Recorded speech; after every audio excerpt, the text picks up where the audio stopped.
వనస్థలిపురంలో RS brothers mega shopping mall Akkineni Naga Chaitanya మరియు శోభితా గార్లచే ఘన ప్రారంభం.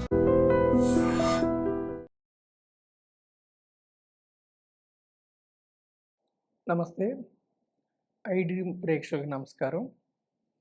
ఈరోజు మన ఎపిసోడ్లో స్టాక్స్ పిక్ చేసుకుంటే మంచిదా, మ్యూచువల్ ఫండ్స్ పిక్ చేసుకుంటే మంచిదా చూద్దాం.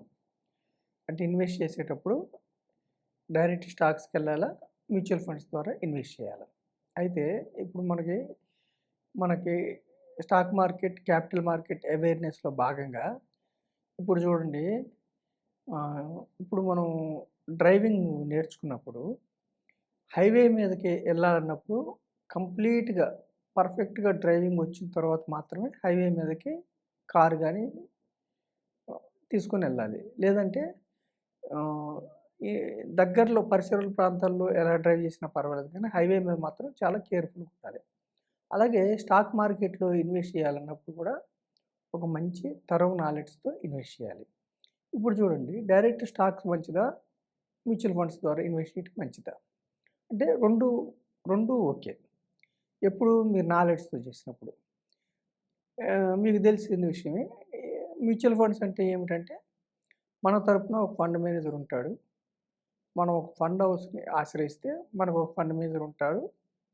మనం ఏ స్కీమ్లో పెట్టాలని మనం కోరుకుంటే వాళ్ళు దాని ప్రకారంగా స్టాక్స్ని పిక్ చేసుకుని ఇన్వెస్ట్ చేస్తూ ఉంటారు. దానికి గాను వాళ్ళు కొంచెం ఎక్స్పెన్స్ రేషియో ఫీజు తీసుకుంటారు.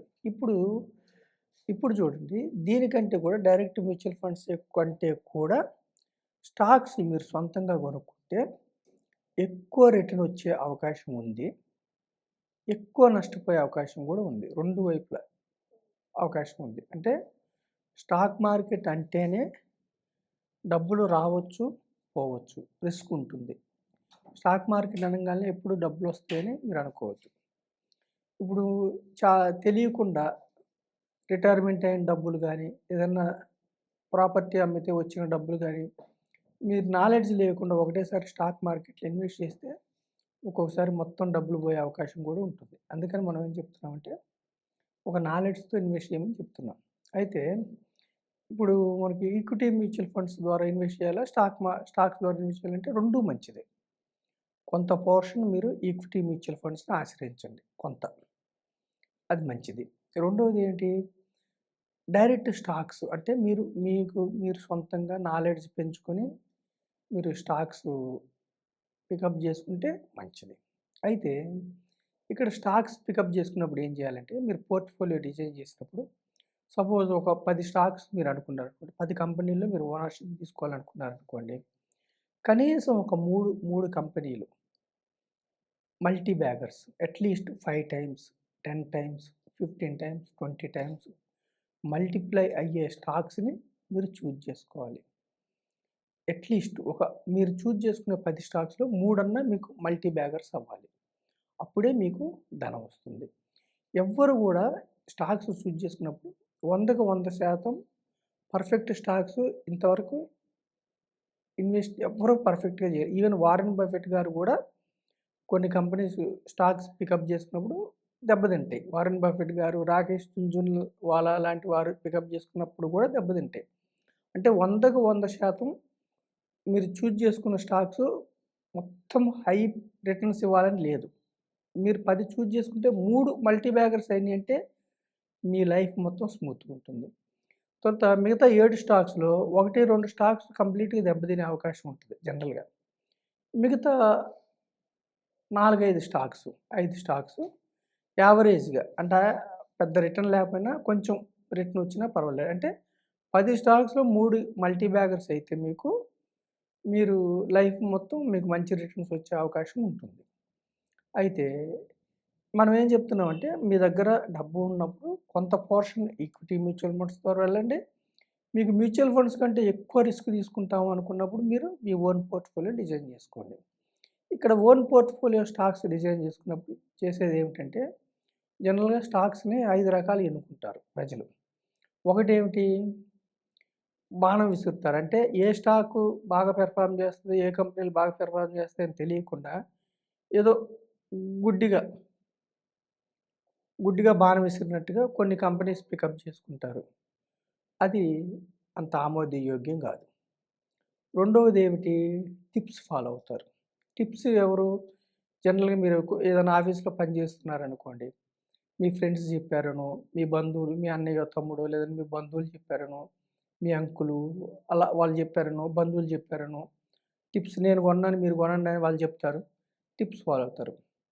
ఈ టిప్స్ గూడా అంత ఆమోదయోగ్యం గాదు. నాకు తెలిసినంత వరకు. మూడవదేమిటి?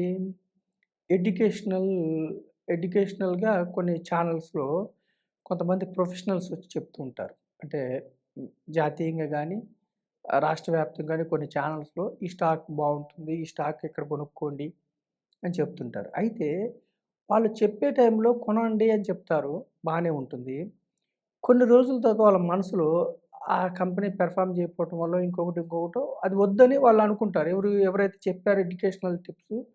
కానీ వాళ్ళు మీడియా ముందుకొచ్చి మళ్ళీ మిమ్మల్ని అమ్మమని చెప్తే మంచిదే. కానీ వివిధ కారణాల వల్ల వాళ్ళు మళ్ళీ మీకు మీడియా ముందుకొచ్చి ఈ స్టాక్ అమ్మండి అని చెప్పే అవకాశం ఉండకపోవచ్చు. అందుకని ఎడ్యుకేషనల్ టిప్స్ గూడా అంత ఆమోద్యకరమైనవి కాదు. నాలుగవదేమిటి? కొంతమంది ఏం ఫాలో అవుతారంటే బ్రోకర్స్. బ్రోకర్స్ అంటే ఎవరైతే మీకు డీమ్యాట్ అకౌంట్ ఇస్తారో, వాళ్ళు బై ఎక్కడ, సెల్ ఎక్కడ అని చెప్తుంటారు. జనరల్‌గా బై ఎక్కడ ఏ ప్రైస్‌లో ఎప్పుడైనా స్టాక్ మార్కెట్‌లో లాభాలు ఎప్పుడొస్తాయంటే, కంపెనీని తగ్గినప్పుడు లో వాల్యూలో కొని, హై వాల్యూలో అమ్మినప్పుడు మీకు లాభాలొస్తాయి. బై అండ్ సెల్ 2 పాయింట్స్ ఇస్తే బ్రోకర్స్ ఓకే. మంచిదే. బ్రోకర్స్ జనరల్‌గా వాళ్ళకొక రిసర్చ్ టీమ్ ఉంటుంది. డీమ్యాట్ అకౌంట్‌లు ఇచ్చే బ్రోకర్సు వాళ్ళకొక రిసర్చ్ టీమ్ ఉంటుంది. ఆ రిసర్చ్ టీము ఏ స్టాక్‌ని ఏ ప్రైస్‌లో కొనాలి, టార్గెట్ ఎంత, ఎంత కాలంతో అమ్మాలని చెప్తారు. ఎప్పుడు అమ్మాలి అని చెప్తే మంచి గుడ్ బ్రోకర్ హౌసే. కొంచెం కొంతవరకు బ్రోకర్స్ బ్రోకరింగ్ హౌస్‌లు ఇచ్చే టిప్స్ అంటే బ్రోకరింగ్ హౌస్‌లు ఇచ్చే సలహాలు కొంతవరకు ఆమోదయోగ్యమైనవే. మీరు టెస్ట్ చేసుకోవాలి. వీళ్ళు ఇచ్చే రిసర్చ్ టీమ్ ఇస్తున్న సలహాలు కంపెనీస్ కరెక్ట్ అవుతున్నాయా లేదా? ఎక్కువ సక్సెస్ రేట్ ఉంటుందా లేదా? అని మీరు టెస్ట్ చేసుకోవాలి. కొంతవరకు పర్వాలేదు.